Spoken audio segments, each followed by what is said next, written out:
हाय दोस्तों, मैं एक लंबे समय के बाद आपके समक्ष प्रस्तुत हो रहा हूं और आज एक बहुत इंटरेस्टिंग मैं वीडियो बना रहा हूं जो आपको बहुत पसंद आएगा।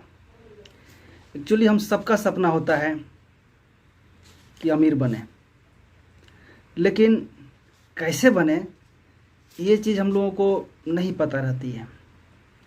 इसके लिए मैंने एक रिसर्च किया है और मैं आपको बताऊं कि आप जब बताऊंगा और ख़ुद आप इस चीज़ को अवलोकन करेंगे, देखेंगे, तो कहेंगे कि सही आपने कहा। पहली बात, जितने अमीर लोग हैं सभी बिजनेसमैन हैं, सभी बिजनेस करते हैं, लेकिन हम लोग बिजनेस कर नहीं सकते क्योंकि बिजनेस करने के लिए बहुत सारी चीज़ें होती हैं।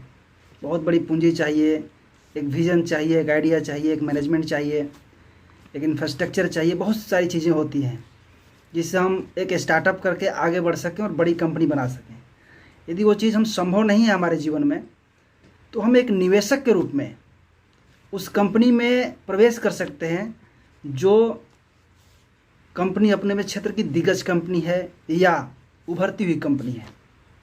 अब बिजनेस में, किसी कंपनी के बिजनेस में हिस्सेदार बनने के लिए स्वाभाविक है कि हमें उसकी इक्विटी लेनी होगी, उसका शेयर लेना होगा।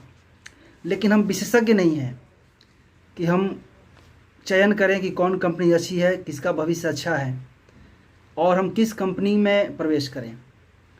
उसके लिए यदि हम सक्षम नहीं है, समय नहीं है, रिसर्च नहीं कर सकते, हम फंडामेंटल एनालिसिस नहीं कर सकते या यूँ कहे टेक्निकल एनालिसिस नहीं कर सकते जो एक्सपर्ट लोग करते हैं कंपनी के चयन में, किसमें हम निवेश करें, तो बहुत सिंपल सी चीज़ है कि हम म्यूचुअल फंड के थ्रू हम इक्विटी में प्रवेश कर सकते हैं।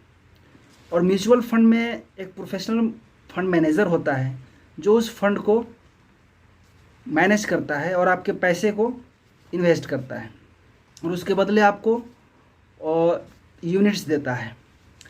अब म्यूचुअल फंड मैं बोल रहा हूँ तो म्यूचुअल फंड भी अलग अलग प्रकार के होते हैं। म्यूचुअल फंड में इक्विटी होता है, इक्विटी म्यूचुअल फंड्स होते हैं, डेब्ट म्यूचुअल फंड्स होते हैं और बैलेंस्ड म्यूचुअल फंड होते हैं। हम इक्विटी पर फोकस कर रहे हैं क्योंकि हमको इक्विटी में प्रवेश करना है।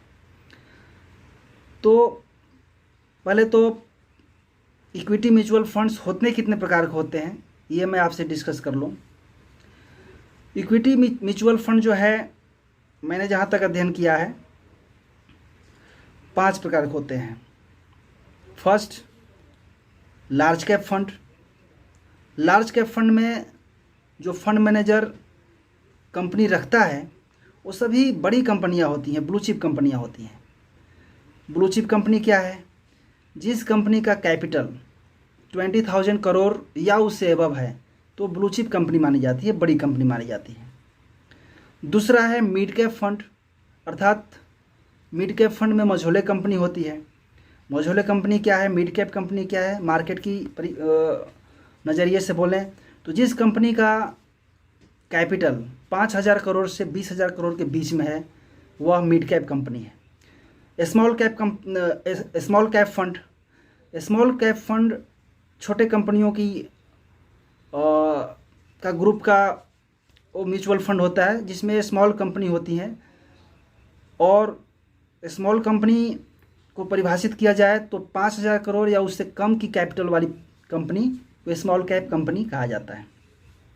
उसके बाद एक फंड होता है मल्टी कैप फंड।